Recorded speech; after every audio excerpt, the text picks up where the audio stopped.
നമസ്കാരം പ്രിയമുള്ളവരെ, രതീഷ് ജാലമ്പനാണ് കേട്ടോ.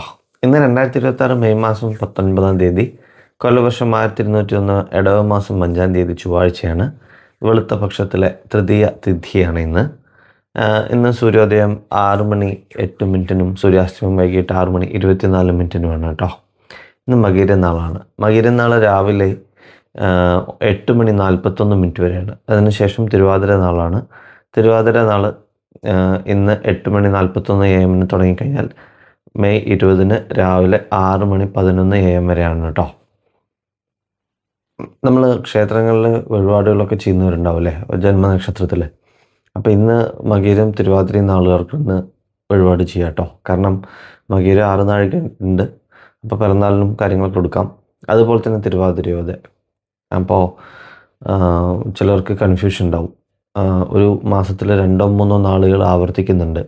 അപ്പോൾ ഇന്നലെ വരെ ആയിരുന്നു നാളുകൾ ആവർത്തിച്ചിട്ടുണ്ടായിരുന്നത്. അത് ഈ മാസം അവസാനം വരുന്നുണ്ട്. അതിനുശേഷം പിന്നെ ഇന്ന് മകീരം തിരുവാതിരയൊക്കെ ഇന്ന് മുതൽ ആണ്. ഇനി അത് വരുന്നില്ല. അപ്പോൾ പിറന്നാളും കാര്യങ്ങളൊക്കെ എടുക്കാം. ഇന്നത്തെ നാളുകാർക്ക് കുറച്ച് ബുദ്ധിമുട്ടുള്ളൊരു ദിവസമാണ്. പല വിചാരിച്ച കാര്യങ്ങളും നടക്കുന്നതിന് കുറച്ച് ബുദ്ധിമുട്ടുള്ള തടസ്സങ്ങളുണ്ടാവും. അതുപോലെ വിദ്യാർത്ഥികൾക്ക് വിദ്യാഭ്യാസപരമായിട്ടുള്ള തടസ്സങ്ങളുണ്ടാവും. സാമ്പത്തികമായിട്ടുള്ള ബുദ്ധിമുട്ടുകളുണ്ടാവും. ദേഹത്തിൽ ശാരീരികമായിട്ട് കഷ്ടതയൊക്കെ അനുഭവിക്കുന്ന ആളുകൾക്ക് അതിൻ്റെ കുറച്ച് ബുദ്ധിമുട്ടുകളൊക്കെ അനുഭവിക്കുന്ന ഒരു ദിവസമാണ് ഇന്ന് കേട്ടോ.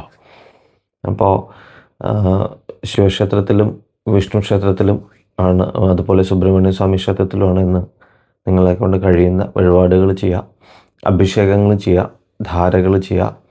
അതുപോലെ തന്നെ ഈ സഹസ്രനാമ അർച്ചനകൾ ചെയ്യുക, നെയ്വിളക്ക് വയ്ക്കുക. ഇതൊക്കെ ചെയ്യുന്നതൊക്കെ ഇന്നത്തെ ദിവസം നല്ലതാണ് കേട്ടോ.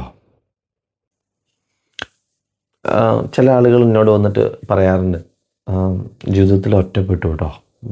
എത്ര നമ്മൾ ശ്രമിച്ചാലും മറ്റുള്ളവർ നമ്മളെന്നെ വിളിക്കുകയോ അല്ലെങ്കിൽ ചില ആളുകളെ നമ്മൾ എത്ര അങ്ങോട്ട് വിളിച്ചാലും അവർ നമ്മളെ തിരിച്ചു വിളിക്കുകയോ അങ്ങനെയൊന്നുമില്ല കേട്ടോ എന്നൊക്കെ പറയും.